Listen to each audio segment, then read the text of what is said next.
what's the future of the metaverse? What's the cyberpunk future? I'm talking about literally encapsulating all of it.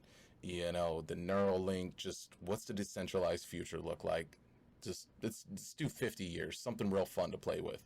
Oh man, It's tough to say, but like, what's a that crazy is imagination that you have sometimes when you go to sleep?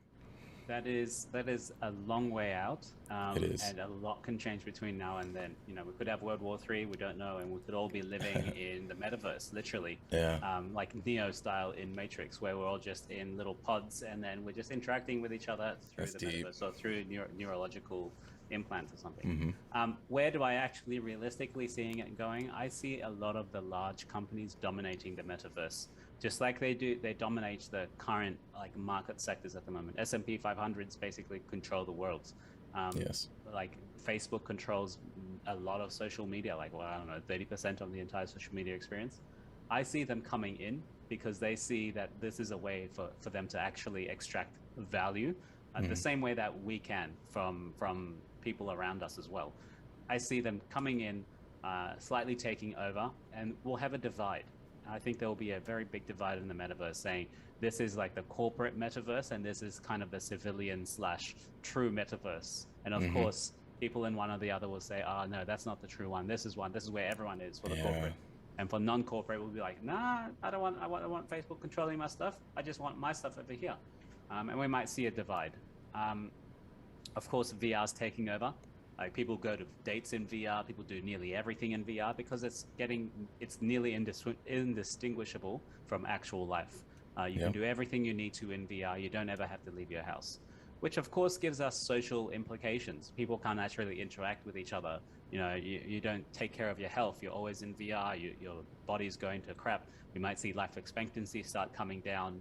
Um, and pollution still goes on across because people are too focused on in here rather than out there, and the planet starts suffocating. I've got a really bleak view of this. This is good. This is good. This is good. No, Uh, I think this is a real reality that can happen. And then you yeah, have people on the other side of, I don't know if you've ever heard of like Dr. Ben Gritzel, who wants like a positive singularity. Who sees that it can actually go the right way. And then you have people like yeah, Ray Kurzweil, who wants to, put people, consciousness into an AI into because it. he had Yeah, lost his father.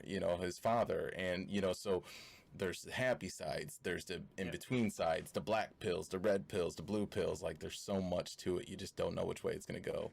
There's a lot, and this is what's going to be spurring us as a civilization on, because now we're going to start getting all of these different kind of subcategories of people. The people that only focus on life and they have their farm and pigs and stuff, and then there's Yeah. people that only stay in the metro cities and they're all in VR, and they just start diverging. And then later on, we go to different planets. We start, just like we have different cultures, we all start developing different things, different traditions, different kind of ways of living, that we're going to start diverging, and then the human race starts evolving in separate ways. It's possible. Mm-hmm. So that's your scope on the metaverse and such things like that.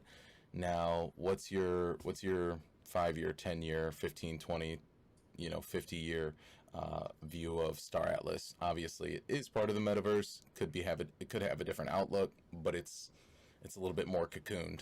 What do you Yeah. see Star Atlas being in the future?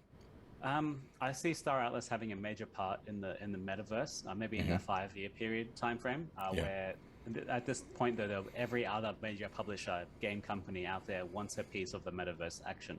But I Mm-hmm. see Star Atlas as surviving past that, because right now I can see the community is super strong, and it's me Very and you strong. right now that are trying to uphold this strength and to try and spread the message of Star Atlas, where they can come and experience the game.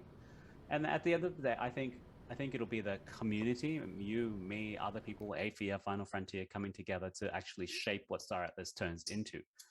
And I see it going a lot bigger than what it currently is. It's probably one of the bigger blockchain gaming games: Illuvium, Star Atlas, Splinterlands, all that sort of stuff. I see Never it heard of becoming, Splinterlands. I got to check that out. Side note. yeah, yeah. There's a few of them, Mm-hmm. and there's a list of stuff out there. But Star Atlas is one of the bigger ones. For Um, sure. and I see a lot of the YGG and the gaming guilds getting together and pulling their pants up and actually doing something serious about their situations, and be like, Yeah. we can play better than you in Western countries. We're going to earn more than you. It's going to be a different lifestyle for a lot of people. But long story short, I see it progressing a lot further than what it currently is, and I see the community having way more input into what it becomes. And when the community has more input, it becomes even better because we're the ones that Yes. get to benefit from it. Yes.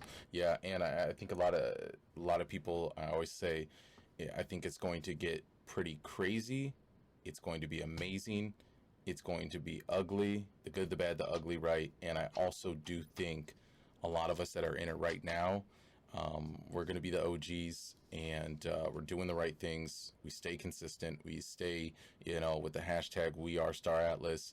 And I think a lot of us, when it comes to this blockchain gaming space, I think a lot of us are going to be making some big money. That's not Mm-hmm. everything, because we're going to have this community, and we're going to have these relationships built and these friendships built.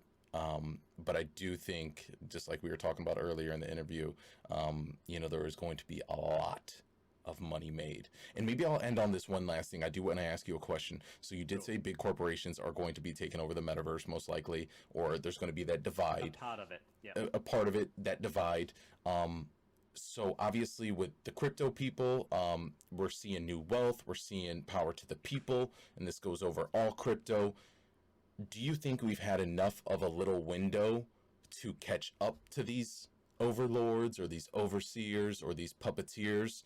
Do you think we've had enough, or do you think that they've always had their hands in it? They've been watching, and they've been tossing a little bit of money into crypto and things like that just to, cover their asses later on in the future, I think just I because they think have so much to play with. Yeah, that's the thing. There's so much money in the world floating around. They got Yes. treasury that balances that are just being eaten away by inflation. They might Mm-hmm. as well buy this NFT that they know own. So in answer to your question, I think they didn't care about us at first. Yeah. No. What's the terminology? First they laugh at you, they don't care, and then they try and insult you, and then they come to you.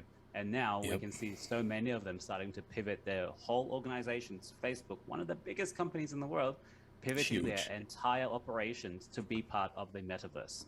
So I think now the phase of them looking at us and not caring about us has gone. That's no longer there now. We're into the exploration phase. We're like, okay, what can we actually do as a giant company in this space? Nike are releasing their Nike NFTs, Coca-Cola selling drinks, or Mm-hmm. metaverse people selling their watches. That's the only way. Counterfeiting is basically gone.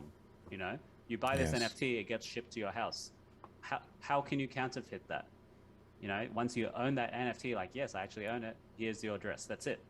Um, I think they are here and they are not going to go anywhere because they understand.